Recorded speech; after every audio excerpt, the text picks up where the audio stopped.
Why do we so often call ourselves lazy, even when our hearts ache to change? Maybe you've told yourself, tomorrow I'll begin, or sighed, I want to, but not today. It feels safe, familiar, but it also keeps you stuck. Before we go deeper, let me pause for a moment. My name is Evie. This space is quiet, calm, a place where you can not only practice English through real emotional language, but also find clarity for your life. Every word you hear today is both a step toward better English and a step toward a stronger mindset. And here's the truth I want you to hold on to. You are not lazy because you're weak. You are not lazy because you don't care. Laziness is simply your brain trying to shield you from discomfort. But today, we begin to break that shield. Not with shame, not with pressure, but with gentle clarity, small shifts, and a fresh sense of power. What happens if you stay with me until the very end of this journey? You'll leave with more than just English practice. Yes, you'll grow your listening, your vocabulary, and your confidence in understanding natural speech.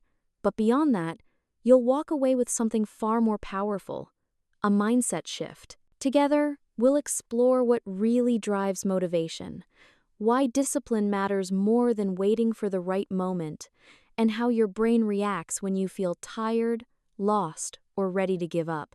You'll learn small, practical ways to move forward even when you don't feel like it, how to show up for yourself even when no one else is watching, and how to speak to yourself in a way that sparks energy instead of pressure. This isn't only about English. It's about reclaiming your time, your energy, and your future. Most people think laziness is just lying on the couch, feeling sleepy, or wasting time. But laziness is more than that. It's a signal. It's your mind whispering, stay safe. Don't risk the stress. Don't face the discomfort.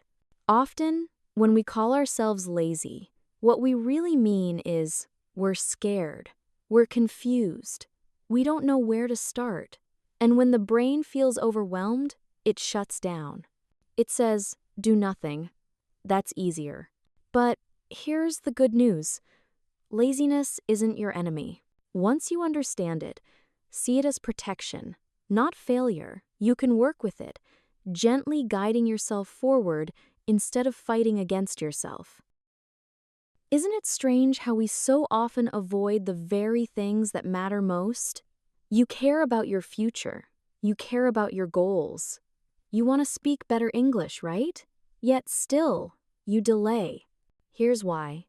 Your brain doesn't care about your long-term dreams. It only cares about keeping you safe right now. That's why reaching for your phone feels easier than opening your book. That instant reward feels comforting. Your goals do not. But that doesn't mean you're powerless. It simply means you must learn to be wiser than your instincts, guiding your mind instead of being guided by it. Yes.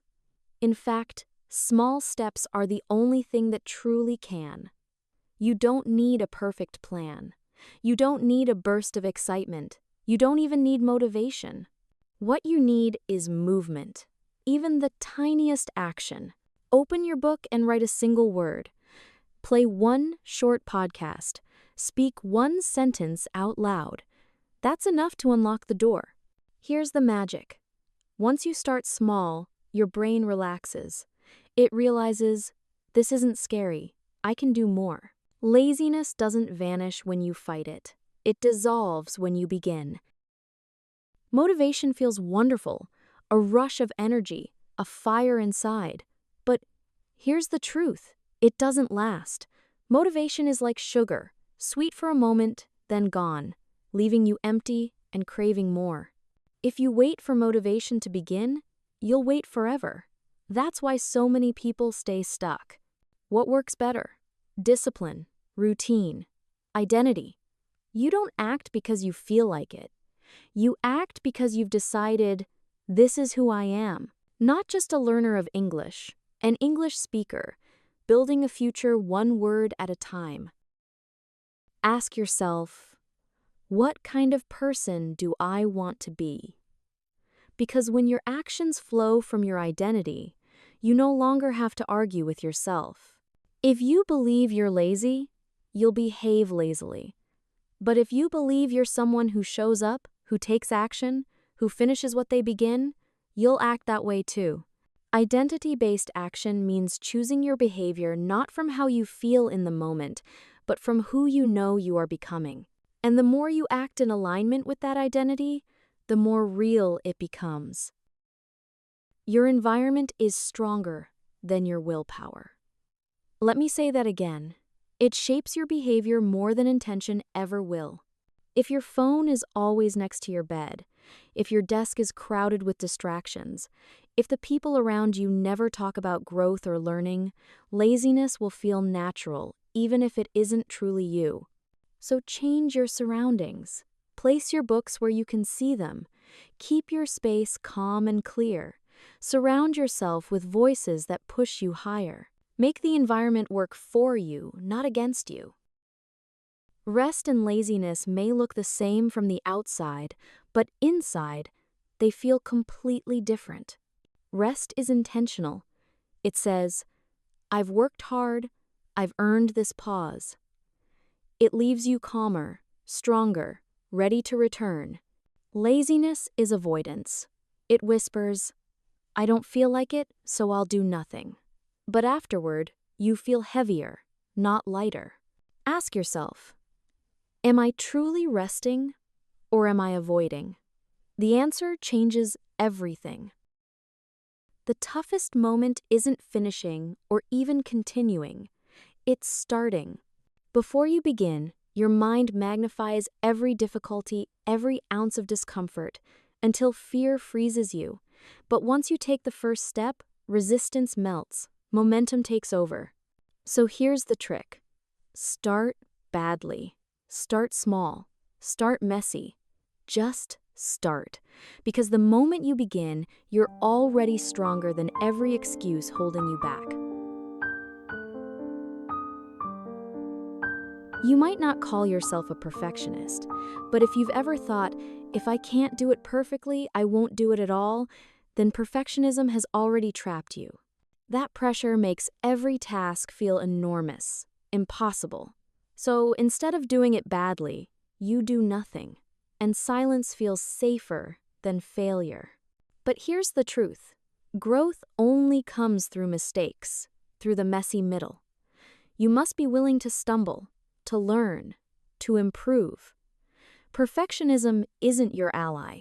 It's just fear dressed in elegant clothes, keeping you from moving forward. Have you noticed how convincing laziness can sound? It whispers, just 5 more minutes. You deserve a break. Start later. It's not urgent. In the moment, that voice feels gentle, almost like a friend protecting you. But afterward, regret shows up. Frustration builds.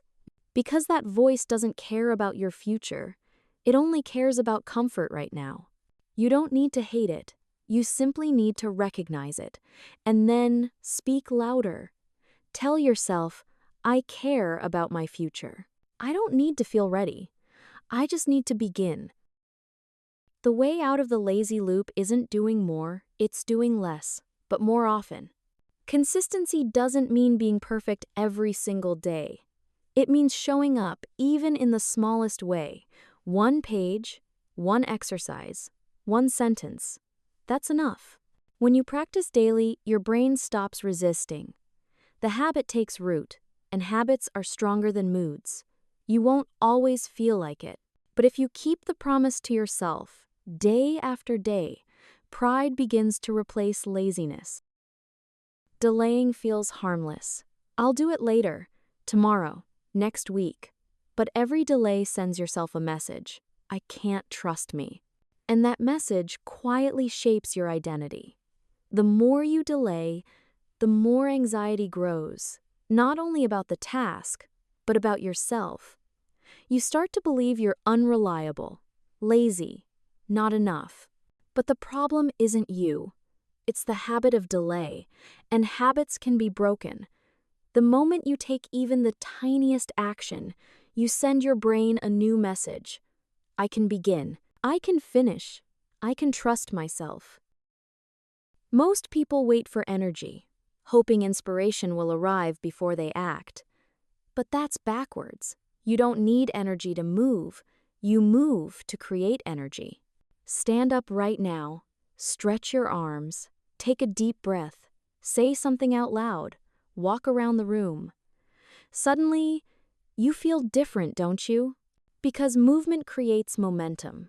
Energy isn't a gift that comes later. It's something you generate in the moment. You don't wait for it. You build it, step by step, choice by choice. Easy things feel good now, but they don't change your life. Hard things feel uncomfortable now, but they shape the life you dream of. When you avoid the hard thing, studying, practicing, pushing yourself, you stay exactly where you are. But when you do the hard thing, even clumsily, something shifts inside you. You grow. You build confidence. You respect yourself more. The more hard things you choose, the easier they become. And each one makes you stronger than the version of you who stayed comfortable. So ask, what would my strongest self do right now? Then go do it. Training your brain works just like training your body. You don't go to the gym once and suddenly become strong. You go back again and again until your muscles adapt. Your mind is the same. Every time you act instead of avoid, even something small, you're building mental strength. Start simple. Choose a time. Commit to one tiny action. Repeat it no matter how you feel. Over time, your brain learns a new pattern: to expect effort, not avoidance. And when that happens, the voice of laziness grows quieter because you've trained yourself to show up. You will. That's the truth. There will be days you don't show up, days you forget, days you choose comfort, and that's okay. Missing one day doesn't ruin the process. Quitting does. So when you fall off, get back on. If you miss a session, restart the next day. Failure isn't the end. It's feedback. It teaches you what to adjust. Be kind to yourself, but also honest. Rest, recover, then return. Because you can pause, but you cannot give up. Let's step back for a moment. Forget English. Forget school or work. Ask yourself, what kind of life do I want to create? Do you want a life where you feel proud of your choices, where you keep promises to yourself, where your words and actions carry clarity and strength? That life is not built in a single leap. It's shaped one small action at a time. Laziness is not part of that future. Courage is, discipline is, joy is. The life you want is already waiting. All you have to do is stop waiting for it. You are not lazy. You are not broken. You are simply out of rhythm, out of energy, out of practice. But deep within you lives someone strong, focused, and ready to rise again. You don't need to become a brand new person. You only need to return to who you really are. So next time laziness whispers, remember this moment. Play it again if you must. Then take one small step. Today, not tomorrow. Trust me, after this, you will never experience laziness in the same way again.